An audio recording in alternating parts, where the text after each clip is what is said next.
So now let us look at the the orientation after the blockers.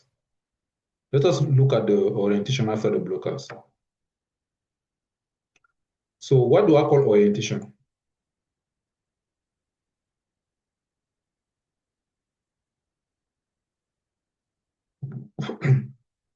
There is two things. What I call orientation is different from what I call direction. Direction. Orientation versus direction. Direction is in general where you go, but orientation help you be flexible to change while you are following a direction. While you are following a direction, sometimes you can make counter direction movement to the down. Then you go toward the direction, counter direction, go toward the direction. So orientation is more of giving a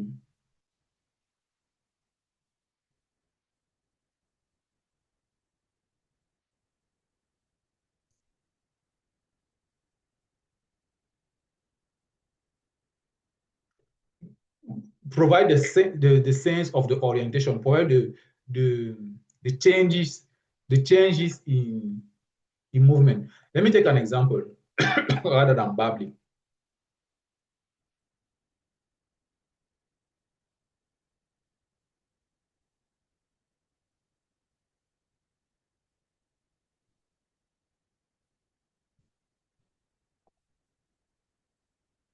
Let us say that we have a country like this. Let us say this is a country called Lambda, right? You are on point A and you want to go to point B. The point B, to go to the point B, it means that you need to go to the northeast, right? That's the northeast direction. So that the direction here is go toward to the northeast, right? This is the direction. Go toward the northeast. That's the direction. Go toward the northeast is the direction. In general, like the big picture, the big picture. But if you take your car and you start going to the northeast, the road will not be a straight route. You start going up, then going down, then go up, go down, go up, go down, go up, go down, go up, right? It means that during your parkour, during your path is not a straight line. It has a lot of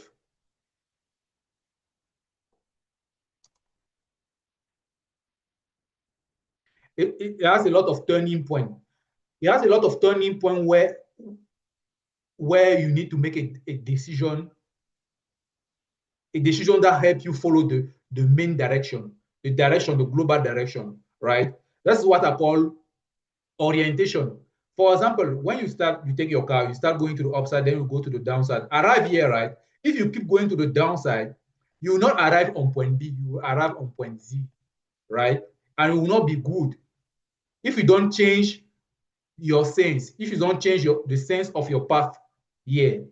You need to change the sense of your path and make an about turn to the upside to follow the right path that gives you the main direction. That's what I call orientation. It means that what does it mean in terms of graphical in trading? In trading, we can be going to the upside, right? Like this. But the price will keep making bottom, go to the downside, then go to the upside, then go to the downside again, then go to the upside, right? So as a trader, as an elite trader, your role is to is to know exactly at which point you have a turning point to keep following the main direction, the global direction to the upside. Your role is to find those main points, those turning points. Those turning points give you the orientation, right? And the element that gives the orientation with Ishimoku is the Tenkan, the inverted Tenkan. When Tenkan inverted itself into the upside like this. So let us take an example.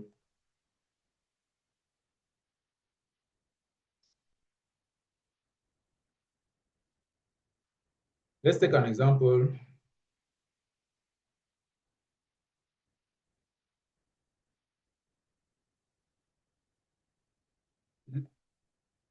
Let us take an example here, right? For example.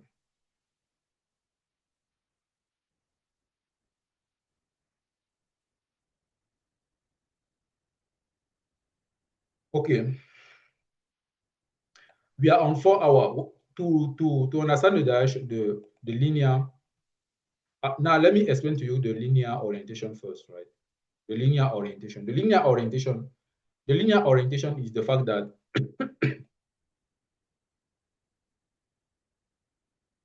what do I call linear orientation and volumic orientation? Linear orientation is Tenkan. When Tenkan is bending himself, you take only one line of Ishimoku, Tenkan and Kijun. Those are the two lines that give you linear orientation, rather Tenkan or Kijun. When Tenkan bends himself to the upside, it orients you to the upside. When Kijun bends himself to the upside, it orients you to the upside.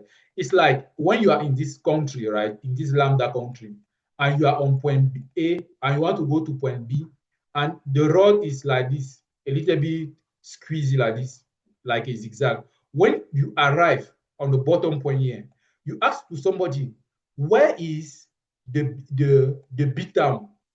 The person will point his finger to the upside like this and tell you that go toward the upside.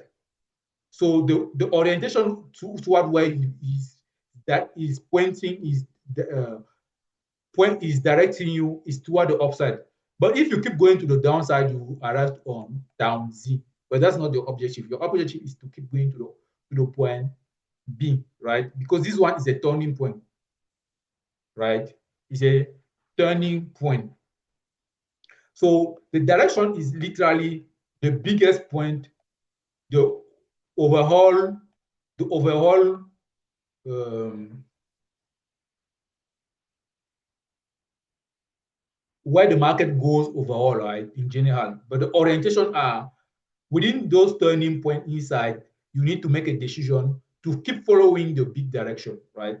And on with Ishimoku, what gives the direction is it is SSB. It is this H4 SSB, right? See, each H4 SSB is printing plateau. Is printing SSB plateau that are where the inclination of the plateau are going to the upside more and more. It means that this one is the direction giver. SSB plateau gives the global direction. Now, Tenkan now will give you the orientation, right? The orientation on which now, where are we going for the present moment? But globally, SSB gives you the direction, the global direction of the market, but they can give you the orientation on where we are going now. So now let us look at the linear. What is the linear orientation now? We have two lines to find the linear orientation. You have the Tenkan and the Kijun. Okay. So what you will do is that, right? You will do the time frame skipping by 2 method. You will find a setup on H4, right? You skip two times one this H1 and go on 15 minutes. That will be time frame skipping by to 1, 2 time frame. And then on 15 minutes, you will need to look at two linear orientation, the Tenkan orientation and the Kijun orientation, right? Because it's not only Tenkan that gives this orientation to the upside, that give a linear orientation. Even Kijun give the linear orientation to follow the global direction of SSB H4, right? So first of all, you need to be inside a setup. It is inside a setup that you are looking for global, for linear or for linear um, orientations. So you have this at this point. This is the setup where we were. We were at this setup just right there. So this is the H4 setup, right? Tenkan H4. So what do you see here? Now we are in 15 minutes. Tenkan in 15 minutes, we're going to the downside. As soon as Tenkan went to the upside like this, right? As soon as Tenkan went to the upside like this Tenkan going to the upsides give you what? The orientation to the upside. Okay. That's the first linear orientation. It signals you that this is now the moment for you to take the buy. Now, you don't only have Tenkan, you also have this Kijun. Kijun, we're going to the downside on 15 minutes. Then it started going to the upside at this level. And the candle that went to the upside was this candle. It went to the upside like this. So you have the Tenkan linear orientation and the Kijun linear orientation. That gives you the earliest, one of the earliest price orientation movement to the upside. So in summary, what you need to put in mind is that when you have the H4, the H1, the M15, you will do the TS2 method, right? On H4, you find a setup. The setup is the turning point. But at which moment exactly in the turning point can we start buying the market? You come there on 15 minutes. On 15 minutes, you look at the linear orientation of Tenkan because the 15 minute is the one that gives the linear orientation or Kijun. That's it is on 15 minutes that you are looking at the linear orientation, right? Inside a fractal movement. Because as I told you, as you know, the market is a fractal.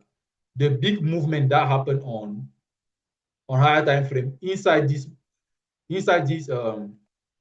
small this leg, you have some small movement. So orientation is basically inside the inside of the fractal, right? The big movement happened on H4, but inside this H4, there's 15 minutes that have its own small movement. That's where you are looking for linear orientation. Okay. You can also do this with between weekly and H4. Let us take an example.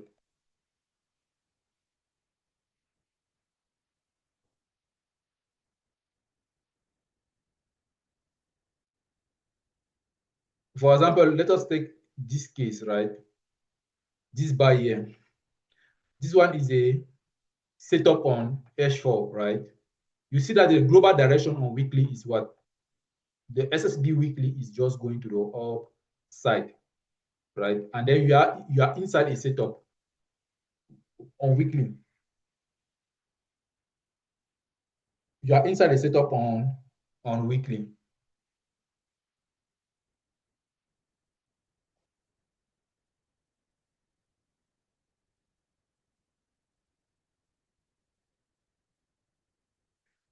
Okay, now what you need to do is that you go on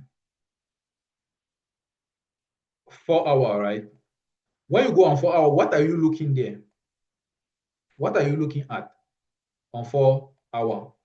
On 4 hour, you are looking for linear orientation because it's the time frame skipping by 2 methods. So I repeat, you have like this the weekly time frame, the daily time frame, and the H4 time frame. You find a setup on weekly. The setup is the turning point, right? It's the turning point where the price must normally turn itself and go to the upside because the global direction given by SSB weekly is to the upside. Now you do the time frame skipping by 2, TS2, to go and find an entry with what? The Tenkan and the Kijun for the linear orientation. First of all, Tenkan will give the first signals. For example, let us take this one, for example.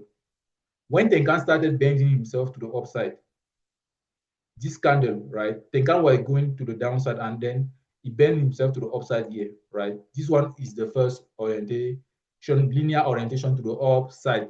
That gives you the ability to buy just right here. Kijun also on 4 hour was were going to the downside, but arrived here, he made the move to the upside. And the candle that make the move to the upside is this candle. So you have the two linear orientation. When you have this, it means that it is the right moment to buy the market. Those are the two linear orientation. Let's now talk about the voluminal orientation, right?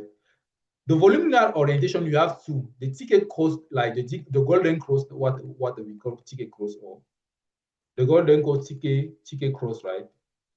And the diamond cross, what are called KSB. Backwardly, I did not change it in French.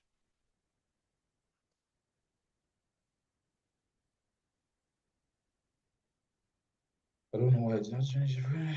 KSB. So the ticket cross and the golden cross, right?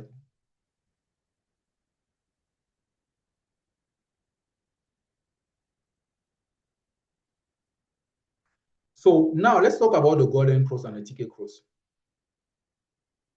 You need to understand one thing.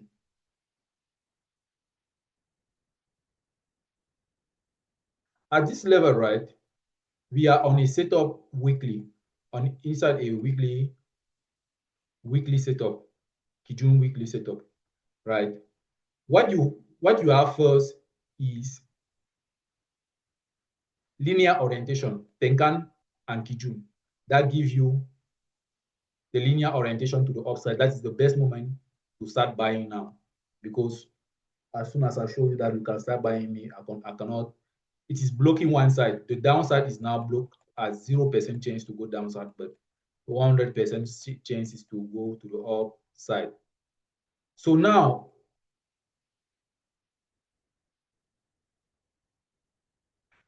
you have now what we will call the. So we had first of all Tenkan and Kijun, linear orientation, one line, right? Now the second part of the orientation is what we call voluminal orientation. That was linear orientation. Now you have voluminal orientation, which will be TK cross and KSB. TK cross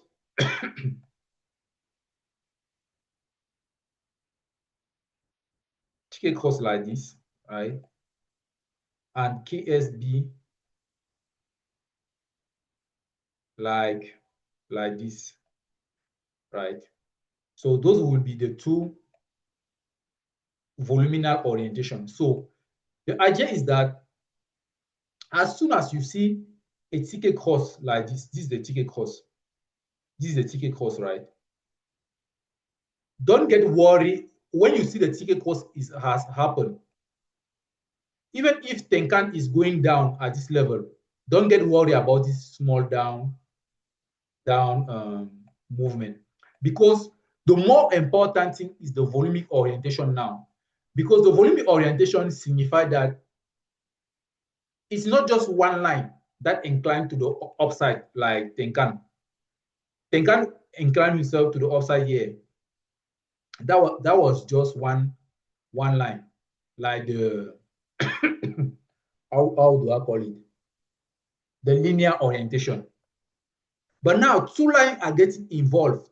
So it means that even if you see Tenkan going down like this a little bit, don't start being afraid that, oh my God, the price is going down with my money. No, the plan didn't change. The plan is still bullish. This market is still going to the upside, even if you see this Tenkan. What I want to emphasize is that the linear orientation only works inside a setup. Inside, it must be inside a weekly setup. When we are already having courses like this, these courses, this voluminal, voluminal then start to play themselves. That's what I'm saying here. After the linear orientation, as soon as it is voluminal, it will remain voluminal. The orientation will remain voluminal. Like when we we are finished with Tenkan going to the upside and Kijun going to the upside. Now just focus on the TK course and then the KSB course, right? Don't get afraid with Tenkan going down a little bit or Kijun going down a little bit like this. That will not affect your your decision. That will not affect your decision. It will it will make your emotion go at peace. Like it will give you serenity and tranquility because the linear orientation are very fragile. If you rely on only one linear orientation like this, one linear orientation, you will get you can get afraid that if things can start bending to the dancer, wow, oh, what do I do? Is it that I start removing my money? Is it that the trade will touch my stop loss? Don't be afraid about that. Just change your mind. Just go to the next level. Because after the linear, you are after the linear orientation, you have what? The voluminal, after the linear orientation, you have the voluminal orientations that are the crosses. Now focus yourself on crosses. If it is a cross, no matter if Tenkan is bending a little bit to the downside, follow only the voluminal cross. The voluminal cross is going to the upside. So this one is a buy. Don't even blink.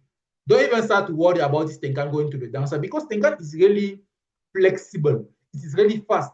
So any bit of change makes Tenkan bend to the downside, bend to the, and it's a good thing because it gives you the earliest signal, right? So even here, when you see the KSB orientation to the upside like this, right? And then can start bending to the downside. Don't start saying that no, we are now in a downtrend. It's not a downtrend, it's still a bullish, it's still a bullish market. So every candidate that are inside this KSB, like Datosh SSA or Kijunian, it's a good moment to buy. It is a very fucking good moment to buy. So you need to follow the sequence. What is the sequence of understanding the orientation of the market? The sequence is this one. First of all, you need to start with the H with the weekly blocker. So first of all, start with the blocker. If you don't start with the blocker, you will get stuck. So that will be the weekly blocker, right?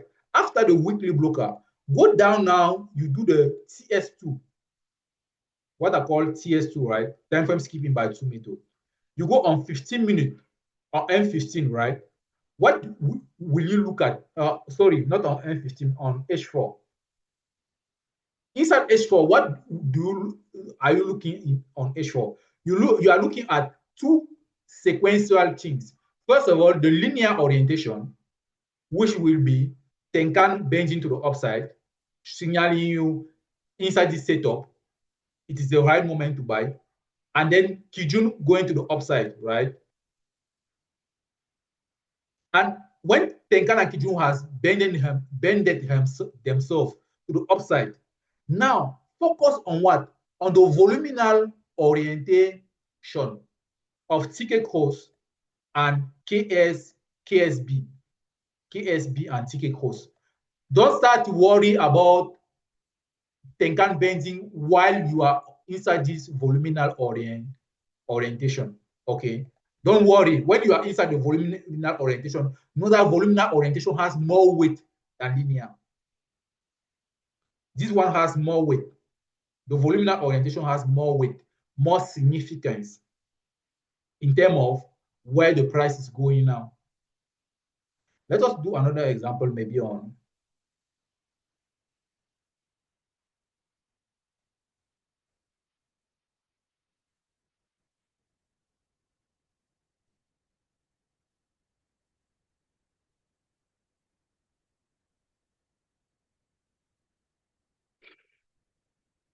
Let's do an example here.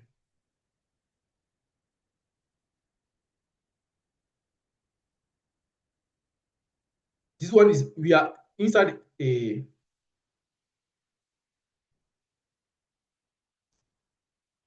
we are inside an H4 time frame, right? You are looking at a setup, right? This is a setup that we just picked. So we will skip H1, we go directly on 15 minutes. So we are doing the time frame scheme by two method. We already know what we will look at 15 inside 15 minutes. We first of all look at linear orientation and then voluminal orientation. Okay. When linear orientation has already played out inside the setup, now we only focus on voluminal orientation till we arrive on the top here. So let's go on 15 minutes.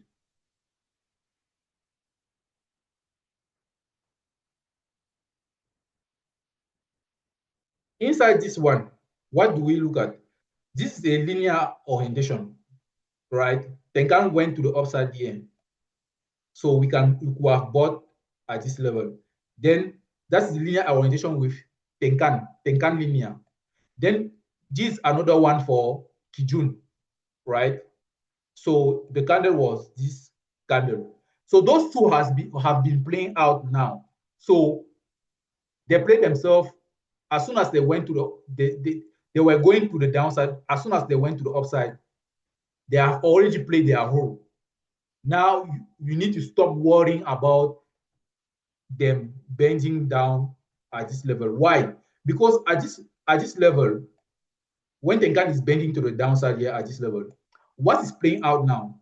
What is playing out now is the ticket cost. Ticket cost is still crossing to the upside, and the volume of ticket cost has more power than Tenkan inclination. Ticket cost is still bending to the upside, right? And then after that, you have KSB is still is still crossing to the upside. So you actually have two volumes that give you buy opportunities. Don't start to freak out and to be worried about the fact that Kijun is bending a little bit to the downside here. No, because KSB is still bullish. It's still going to the upside like this. KSB is still going to the upside. Ticket cost also is still going to the upside like this. Okay. That's the buy. That's the buy. And you are just looking at inside those ticket costs and KSB buy opportunity inside them because they have more weight, they have more significance. You only look at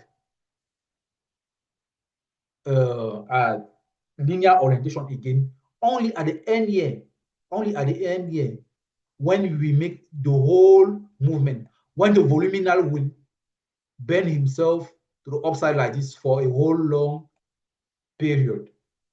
Okay. And all start with the blocker.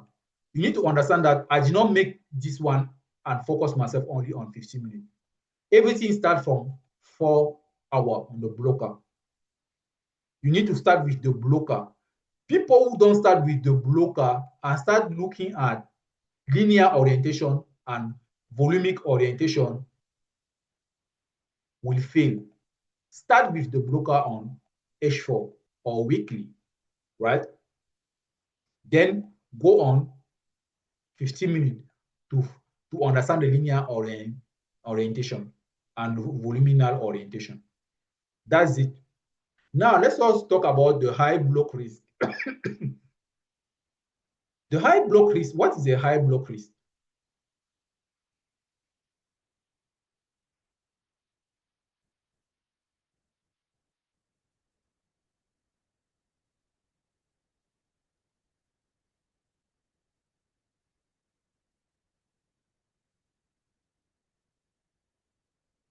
The high block risk, let us say that, let us talk about the high block risk, right? High blocked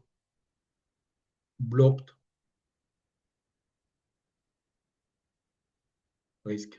It's also an orientation of the type of risk that you want to take inside your capital. A lot of people on YouTube says that when you risk on your capital, you need to risk 1%. Others say that don't risk more than 5%. Others say that risk 25% to go faster. There are some people who say that risk 40%, you will make your $1 million faster. Other who want to say 50%. There are some degenerated trader who are risking 80%. You know what? All of these risks, right? All of them are right. Those are all of good risk. All of them are good risk, right? It is like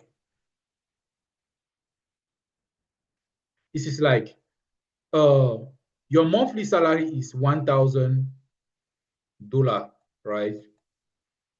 And then you pay your school fees for that month, $900. This is literally 90% of your monthly salary. 90%.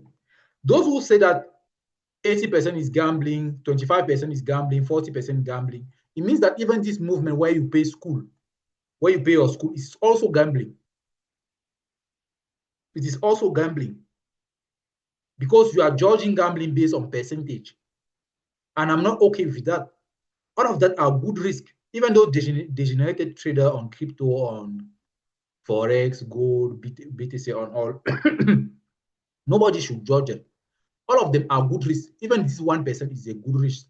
The person, somebody said 1% for bitches. It's a good risk. You know the problem, what is bad? What is bad is not the percentage. Because this paying school is not bad. Paying school is not bad, my nigga. It's not bad at all, right? So the thing that is bad is that, right? I've given this formula, which is start by finding the blockers. The blockers, then find the orientation. Understand the orientation, right? Then execute it. Do the execute your trade. This is it. Blockers, orientation, execution. That's it. There are people who will not find the blockers. They will start looking to execute. That's why everybody is talking about strategy just for execution. No. When you don't find the blockers, you are gambling. I gave you 3 blockers. I gave you the TS2 blockers, time frame skipping by 2 blockers, the Vegeta Isimoku top and bottoms, and the setups of reversal and continuities. Those are the 3 blockers. This is where you make the decision of making the money. If you find these blockers, right, and then you come and put here inside here 90% of your capital, and another person put inside the same blocker 1% of his capital, both of them have done the right thing. There's no judgment in terms of percentage. It's a little bit like it is a little bit like you have a farm, right? This is the farm floor, the farm ground, and and your seed are granite seed, right? Granite seed. Are we is it wise as how do they call agriculture in English? As farmers, is it wise to start arguing about the number of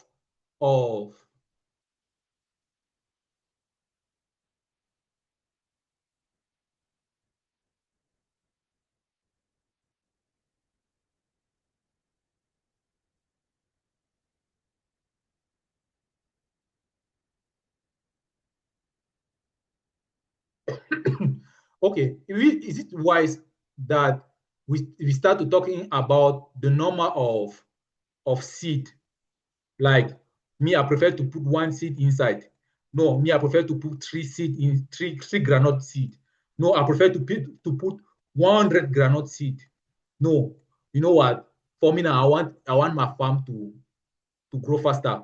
Per hole, I put 1,000 granite seed. Is it about the number of granite that we start making a discussion as farmer? I mean, wiser farmer. A wise farmer doesn't have a conversation about granite problems. He has conversation about the land. Is the land is the land where we are planting the seeds fertile? Is it fertile? Fertile.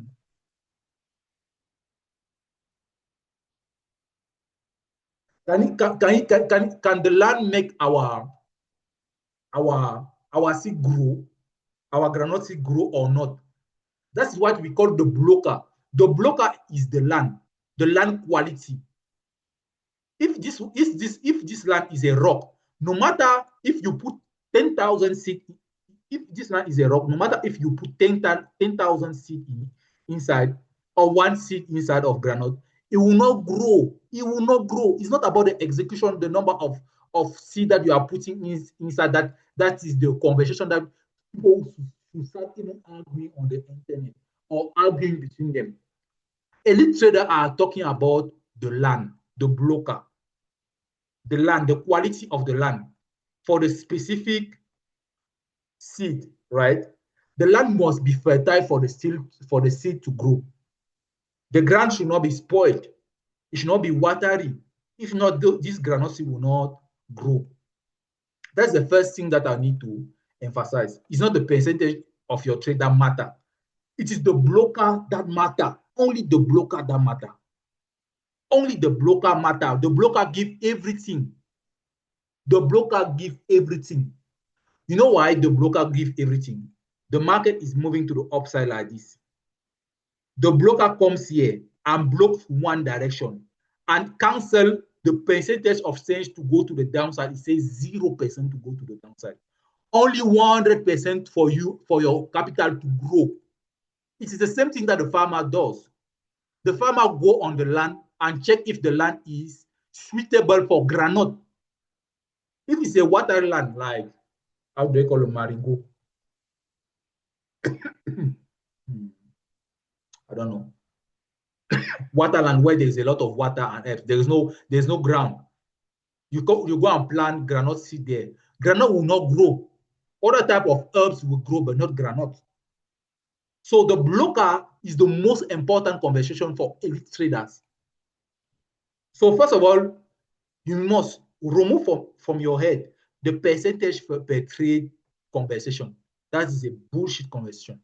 The only conversation that you need to keep in your brain is the blocker. That's the highest type of mind. I gave you 3 types of blockers. The only 3 types that exist. No. In my not humble opinion. So high block risk. So let me now give you how to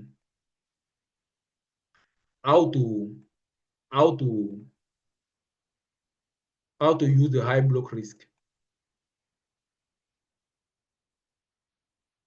How to use the high block risk. So for the high block risk, right? Let us say that you have a capital of $1,000 like this, right? This is your whole capital for trading. So you start here from 0 to 1,000. What you need to do is that, right? You need to block a certain amount that you will trade with. You go inside this capital, you only collect, you take out $100, right? And you make untouchable $9,900. That $9,900 is untouchable for you. You have blocked $100. So even if you lose this $100, you don't touch the $9,900. It gives you mental stability. So you block. This one is untouchable. All of this money here is untouchable. You block it. So you take $100 that you block. Now you have your $100 here that you will trade like this from 0 to 100. So now you divide then this $100 into 4.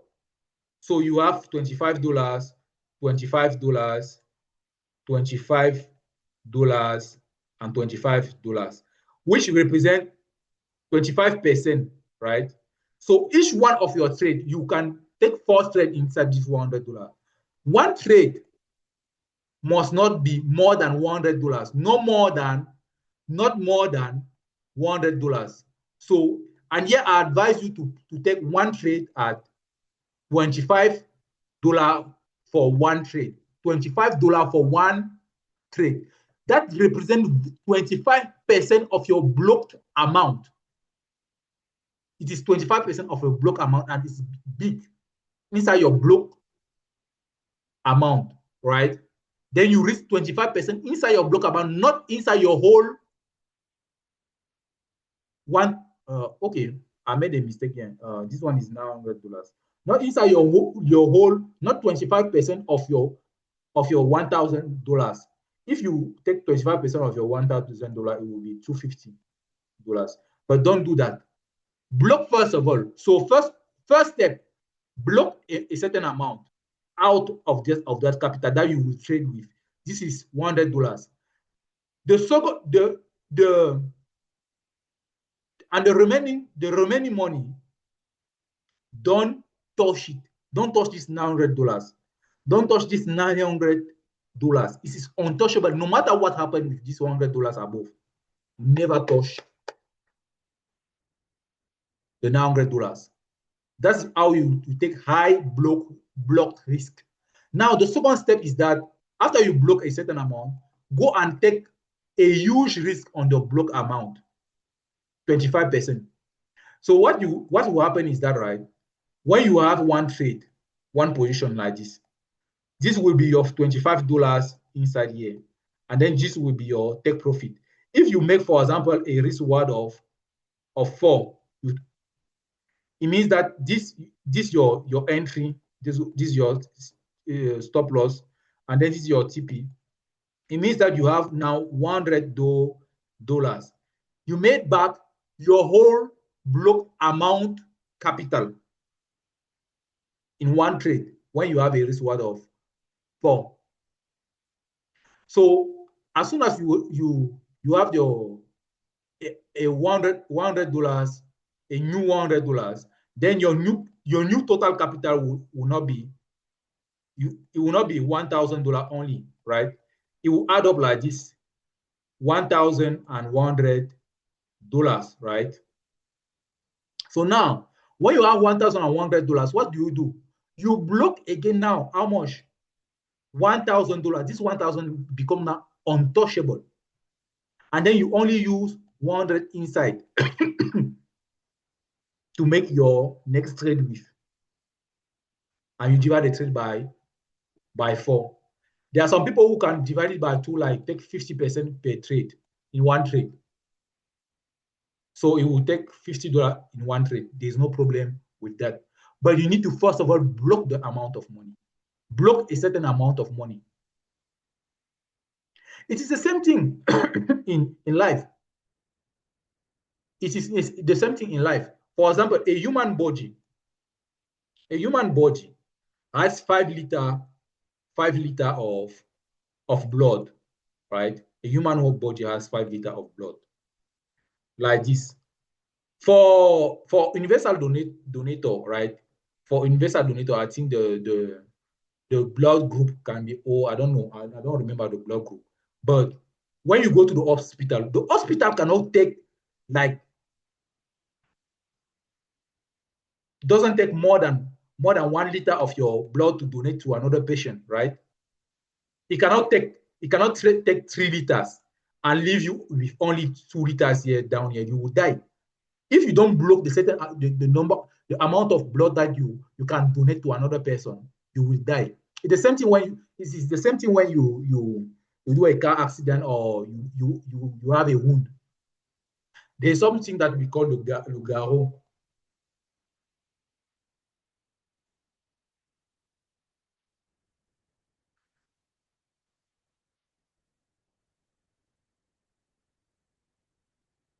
The tourniquet. Like there is something that they call the tourniquet. Tourniquet. Oh.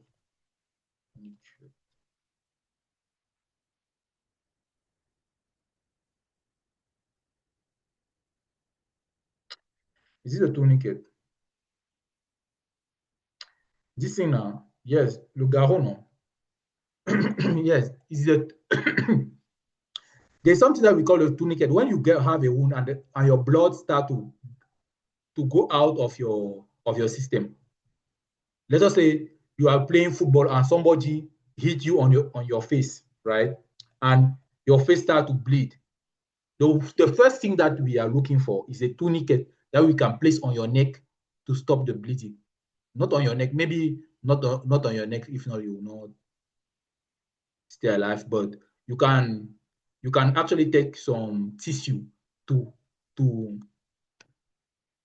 to close the place where you are bleeding, right? Some tissue. Okay. Why are you doing that?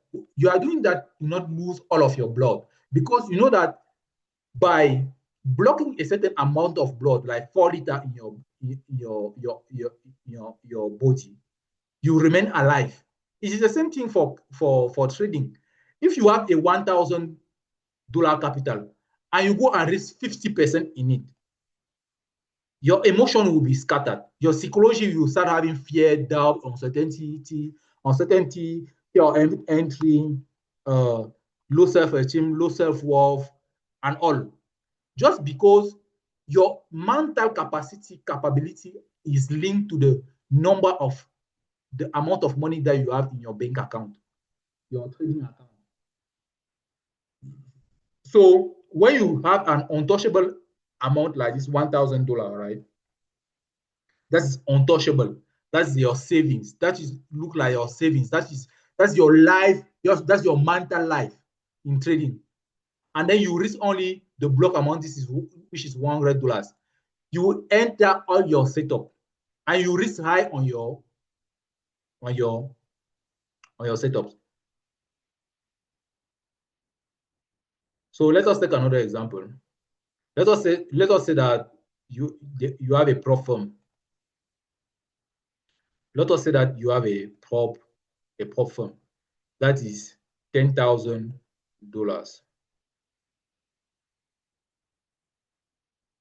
Okay, let us say that you have a prop firm that is $10,000 like this. You know that a prop firm, you will say that don't lose up to $9,000, right? If not, I'll remove you my capital from that. What you need to do is that you say, okay, let me only take $100 inside this capital, this my capital, prop firm capital, and make untouchable $9,900. It means that you have taken out 1% of this whole capital to trade with. You only use $100. Okay. You make this one untouchable, this one below untouchable. And now what you will do is that, right? What you will do now is that on this $100, right? You have the $100 like this, and you will divide it into 4, like 25% per $25 per trade. So one trade will be equal to, your risk on one trade will be equal to $25. That represents 25% on the block amount, on this block amount, that is $100, right? And then you can have one trade that gives you, you can have one trade that gives you like this $25, then a risk reward of 2, right? A risk reward of 2. You multiply your risk by 2. So now you have $50 positive. Okay. And then you have the second trade that is also $50 positive, like times 2. And then your new capital, your total new capital will be, when you succeed, you win those 2 trades, your total capital will not be $10,000 again, right? It will be $10,100, right? It will be $10,100.